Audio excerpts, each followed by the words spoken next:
আসসালামু আলাইকুম। আশা করি সবাই ভালো আছেন।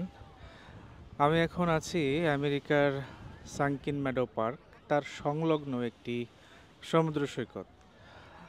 তো আমাদের বাংলাদেশে যে কক্সবাজার সমুদ্র সৈকত খুবই পপুলার একটা সমুদ্র সৈকত, যেই সমুদ্র সৈকতে সারা বিশ্ব থেকে লাখ লাখ পর্যটক যায় ভিজিট করার জন্য। যেই সমুদ্র সৈকতে একসাথে সূর্যোদয় এবং সূর্যাস্ত দেখা যায় আমাদের কক্সবাজার সমুদ্র সৈকত, যেটার জন্য আমরা অবশ্যই গর্ববোধ করি।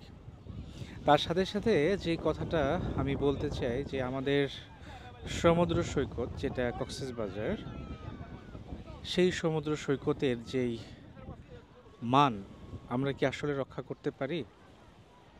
এটা আপনাদের কাছে প্রশ্ন, যে আমরা আসলে আমাদের বাংলাদেশের নাম করা একটা সমুদ্র সৈকত, যেই সৈকতটা দেখতে মিলিয়ন মিলিয়ন মানুষ সারা পৃথিবী থেকে যায় ওখানে দেখার জন্য, সেই সমুদ্র সৈকতটা আমরা কতটুকু দেখভাল করতে পারি, কতটুকু আমরা পরিচর্যা করতে পারি, কতটুকু আমরা পরিষ্কার রাখি। আমাদের যেই সমুদ্র সৈকত এখানে আমেরিকাতে, এই সমুদ্র সৈকতের পাশ থেকে আমি কথা বলছি। তাহলে আমাদের কক্সবাজার সমুদ্র সৈকত আর আমাদের এই সানকিন মেডো পার সংলগ্ন এই সমুদ্র সৈকত, তার মধ্যে পার্থক্য কি? পার্থক্য আছে, বিশাল একটা পার্থক্য। একটাতে পার্থক্য নেই, সেটা হচ্ছে বাংলাদেশের কক্সবাজার, সেটা সমুদ্র সৈকত, এটাও হচ্ছে একটা সমুদ্র সৈকত।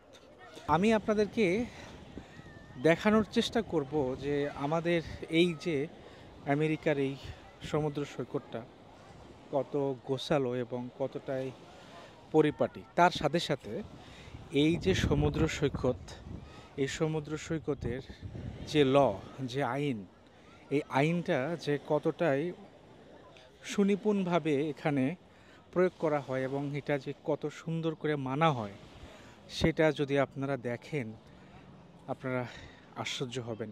যে আমাদের বাংলাদেশে যে সমুদ্র সৈকতগুলো, সেই সমুদ্র সৈকতগুলোতে আমরা যেটা দেখি, আমার যদিও যাওয়ার সৌভাগ্য হয় নাই বাংলাদেশের সেই কক্সবাজার সমুদ্র সৈকত, হয়তোবা বাংলাদেশে গেলে অবশ্যই সুযোগ পেলে যাব। কিন্তু সেই সমুদ্র সৈকতে যখন আমরা দেখি যে যত্রতত্র মানুষজন এদিক ওদিক যায়, এই যাওয়াটা এখানে কিন্তু রোধ করা হয়েছে। আপনাদেরকে যদি দেখাতে চাই যে আমাদের এই জায়গা থেকে শেষ, যেমন এই মাথাটা দেখা যাচ্ছে কিনা, এই মাথাটা হচ্ছে শেষ মাথা, একদম এই মাথাটা। তাহলে এখান থেকে আপনি ওই পাশে আর যেতে পারবেন না। এখানে একটা নির্দিষ্ট সীমারেখা দিয়ে দেওয়া হয়েছে। যেমন আমি কুয়াকাটাতে গেছিলাম, কুয়াকাটাতে যাওয়ার পরেও আমি দেখেছিলাম যে যত্রতত্র মানে সব দিকে মানুষ চলে যাচ্ছে, যেটার কোনো সিকিউরিটি নাই। যেখানে কোনো একটা মানুষ যদি ডুবে যায়, সেটার জন্য একটা নির্দিষ্ট কোনো গার্ড রাখা নাই, আর রাখলেও সেটা সঠিকভাবে রাখা নাই। কিন্তু এখানে যেটা হয়েছে যে আপনার এই সমুদ্র সৈকতে সঠিকভাবে এইখানে যে গার্ডগুলো রাখা হয়েছে, সেই গার্ডেরা কাজ করছে এবং এখানে হেলিকপ্টার থেকে শুরু করে যেই দেখা যাচ্ছে এই বোটগুলো, এই বোটগুলো দিয়ে এখানে সার্বক্ষণিক এখানে করা হয়, দেখা হয় যে কেউ কখনো পানিতে ডুবে যাচ্ছে কিনা।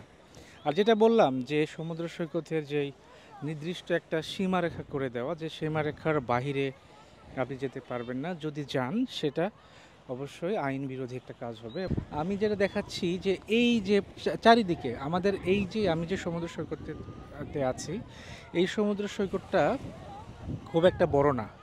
যেমন এখান থেকে দেখা যাচ্ছে যে এখান থেকে স্টার্ট, আমি যদি শুরু করি এখান থেকে স্টার্ট, তার একদম এই দিকে ঘুরে ওই পাশে যেই দেখা যাচ্ছে একটা ইয়ার মতো, দ্বীপের মতো, ওখানেও মানুষজনের বসবাস। এবং চারিদিকে এটার সমুদ্র সৈকতের যেই সীমারেখাটা করা আছে এবং এখানে মানুষজন আসবে, সৈকতে এসে তাদের সময়টা কাটাবে। আমার উদ্দেশ্য হচ্ছে সমুদ্র সৈকতটা দেখানো এবং এই সমুদ্র সৈকত থেকে আমরা দেখে বাংলাদেশের যে সমুদ্র সৈকতের যে সাথে, আমার সমুদ্র সৈকতের সাথে যে আচরণটা করা দরকার, করা উচিত, আমাদের এটাই করতে হবে। আপনি এখানে দেখবেন কোনো বোতল এখানে পড়ে নাই, একটা বোতল আপনি দেখতে পাবেন না। একটা অতিরিক্ত কোনো ময়লা দেখতে পাবেন না, যেটা হয়তো সমুদ্র থেকে ভেসে আসছে হয়তো বা সেটাই দেখতে পাবেন। তো আমরা এখান থেকে অবশ্যই শিক্ষা নিতে পারি যে আমাদের বাংলাদেশ, আমাদের কক্সবাজার সমুদ্র সৈকত খুবই বিখ্যাত এবং নামকরা সমুদ্র সৈকত, সেটাতে আমরা আমাদেরই পরিচর্যা করতে হবে, আমাদের গর্ব। সেই প্রত্যাশা করি আপনাদের কাছে। ভালো থাকবেন, দেখা হবে অন্য কোনো ভিডিওতে। আল্লাহ হাফেজ।